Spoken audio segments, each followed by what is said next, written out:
দেখছেন সবার খবর, সবার নজর, বার্তা এক নজর। দক্ষিণ চব্বিশ পরগনা জেলার ডায়মন্ড হারবার যাদবপুর সাংগঠনিক জেলার তৃণমূল কংগ্রেস উদ্যোগ। সাতগাছিয়া বিধানসভা কেন্দ্রে তৃণমূল কংগ্রেসের প্রার্থী সোমাশ্রী বেতালের এক বিশাল জনসভা গোসাবা থেকে হেলিকপ্টারে করে এই মুজিশার মাঠে নামে অভিষেক বন্দ্যোপাধ্যায় এবং বক্তব্য রাখেন এবং কর্পটভাবে এই সমাবেশ হতে দেখলাম। এই ডায়মন্ড হারবার সাংসদ একমাত্র তার বক্তব্য শোনা গেল ভারতীয় জনতা পার্টির নামেই সবকিছু বলে গেলেন, কিন্তু আরও অন্যান্য দল আছে, তাদের সম্বন্ধে একবারও কিছু বলতে শোনা গেল না। এই নোদাখালী থানার সাতগাছিয়া মুজিশার মাঠে অরুণ লোধের খবর, বার্তা এক নজর।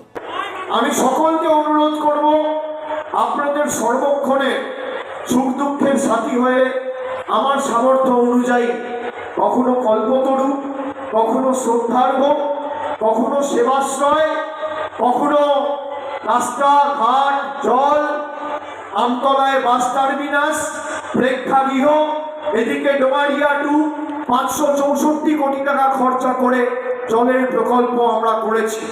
উন্নয়নের কোনো ত্রুটি রাখিনি। 294টা বিধানসভার মধ্যে আমি হলফ করে বলতে পারি, গর্ব করে বলতে পারি, যে কাজ সাতগাছিয়া, বজবজ, ফলতা, ডায়মন্ড হারবার, মহেশতলার মতো বিধানসভায় হয়েছে, কোনো বিধানসভায় হয়নি। গত 15 বছরে আমাদের সরকার কি করেছে তার রিপোর্ট কার্ড প্রতি বছর নিঃশব্দ বিপ্লব পুস্তিকা প্রকাশ করে আমি আপনাদের কাছে তুলে ধরেছি।